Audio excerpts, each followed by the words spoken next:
ओम शांति। आज की कहानी का टाइटल है जीवन में कौन सा धन हमें चाहिए। महात्मा बुद्ध का एक शिष्य उनके सानिध्य में रहा।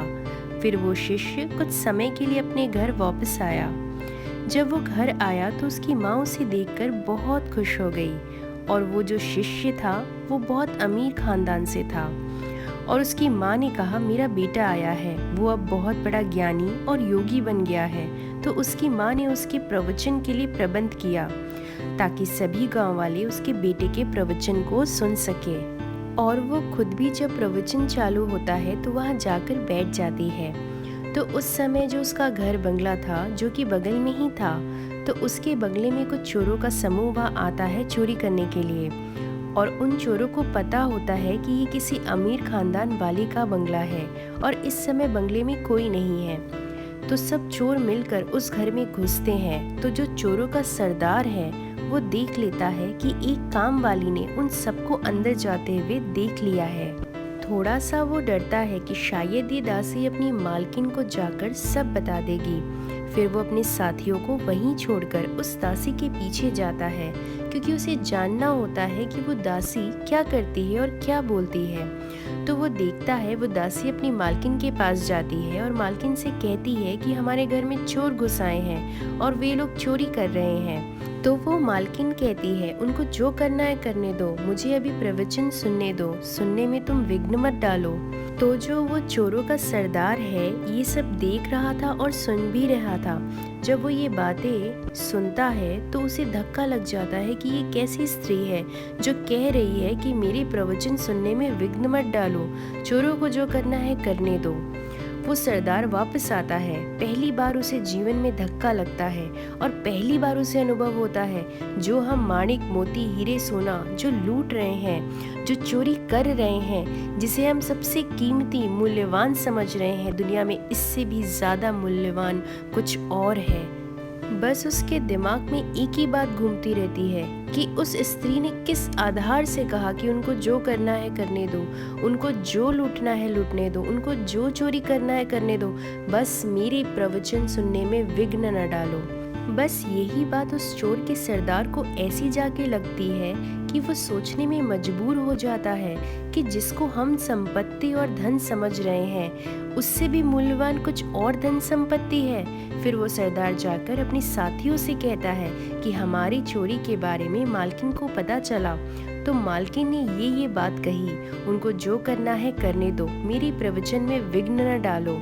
वो सारा सामान जो चोरी किए थे वो सब वहीं छोड़ देते हैं और वो सरदार कहता है हमें भी वहाँ जाकर बैठना चाहिए, क्योंकि ज़रूर कुछ वहाँ ऐसा मिल रहा है वो इस संपत्ति से भी बहुमूल्य है, कीमती है और महत्वपूर्ण है। सारे साथी हाँ कहते हैं। वो फिर सबके सब मिलकर जाकर उस सभा में बैठते हैं और प्रवचन सुनते हैं।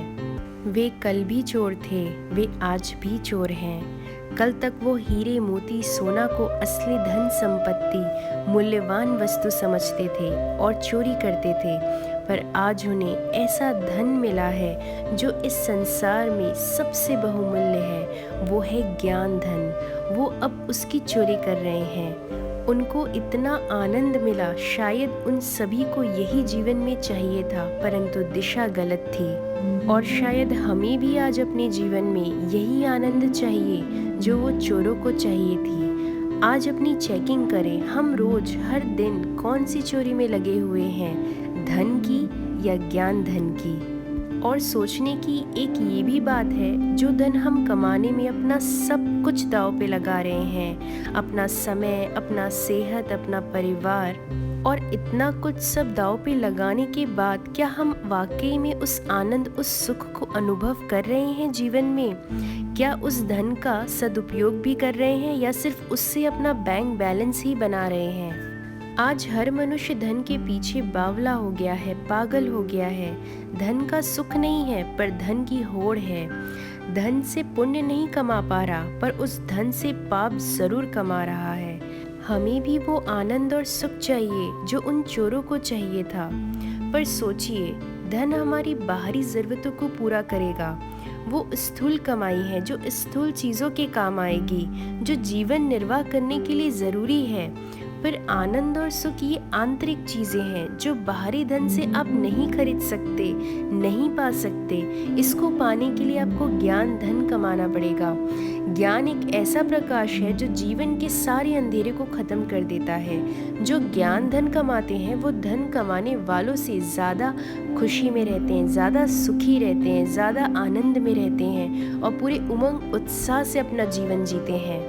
पर आज के मनुष्य से पूछो तो कहता है क्या करेंगे, सब करना पड़ता है, पापी पेट करवाता है, परंतु पेट तो पाव भर आटे में ही भर जाता है। कितना भी कोई आज धनी होगा पर खाने में वो दाल का फीका पानी, फीका दलिया, उबली सब्जी, सूखी रोटी और 2 गोलियां ही खाता होगा। कितना भी अमीर और धनी होगा पर रात को चैन की नींद नहीं सो पाता होगा। आजकल फ्री ऑफर्स का ज़माना है, एक के साथ एक फ्री। धन जमा करने के साथ साथ उसे बीमारियां फ्री में मिल रही है। कहते हैं ना, साई इतना दीजिए जामे कुटुंब समाए, मैं भूखा ना रहूं साधु ना भूखा जाए। जो धन बैंकों में, अलमारियों में, जेब में है वो धन अपना नहीं है। धन वही अपना है जो हम ईश्वरीय सेवाओं में, जन कल्याण के लिए, किसी की मदद के लिए, कोई परोपकार करने में लगाए, वो धन हमारा धन है। धन कमाना बुरा नहीं है पर धन का दुरुपयोग करना बुरा है। अध्यात्म स्पिरिचुअलिटी कहती है धन को भोग का नहीं योग का साधन बनाइए। आपका धन आपकी बुद्धि को दिव्य बनाने के निमित्त बने, श्रेष्ठ कर्मों के खाते को बढ़ाए, लोगों की दुआएं और पुण्य जमा कराए। तो चलिए, आज से धन कमाना है पर धन के पीछे भागना नहीं है, और साथ ही साथ हमें रोज ज्ञान धन भी कमाना है। ईश्वरीय याद में, ईश्वरीय चिंतन में हमें रहना है। आज से धन का हम सही उपयोग करें, सही यूज़ करें, अपना एक एक धन को जीते जी सफल करें, खुद भी आगे बढ़े और औरों को भी आगे बढ़ाएं। ओम शांति।